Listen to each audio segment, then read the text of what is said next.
out box full of accessories available at Petco and Heinz stores everywhere. Calling my girlfriend at 3 a.m. What is wrong with her? He has to be paying her My money. sister is 5 years older and had always been a problem child. She hated me a lot. And when she got angry, she often threw books or other stuff at me. But that was nothing compared to what she did to my dad.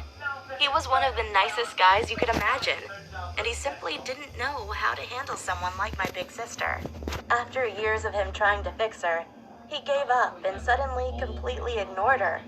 But my sister hated being ignored and tried everything to get my dad's attention back.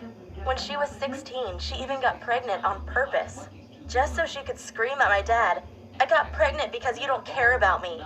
My dad often wondered if he had been a bad father, but he wasn't. My sister was just nuts.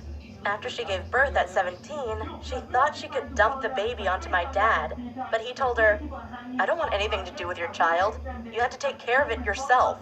But just 3 months later, she got pregnant again, and this time my father threw her out of our house.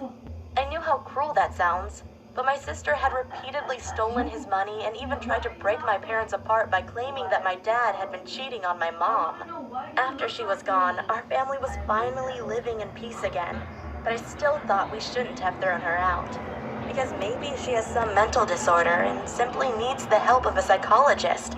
But my dad had made up his mind, and for many years, the only contact I had with my big sister was through Facebook. I didn't chat with her, but only looked at her photos.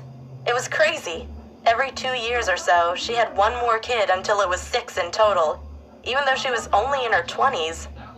Then one day, I got a call by a girl. She says she's my niece and would like to get to know me. We talked for hours, and she told me everything about her crazy mother. She said they were living in a trailer with holes in the roof and cockroaches living under their beds. I was shocked and invited her over to my place. When we met, I noticed how dirty her clothes were, and she was always scratching her head. I asked her why she was doing it, and she bluntly told me, "Oh, it's because of those stupid lice." Wow. I asked her if she was interested in moving in with my parents. I told her they would take great care of her, and she said she would absolutely love to do that, but couldn't because she had to go back to her mom so she could help and protect her younger and helpless siblings. Wow, she was so responsible and the complete opposite of her mom. After she left, I still called Child Protection Services to rescue my nieces. Unfortunately, they didn't do anything because according to them, their living conditions weren't too bad.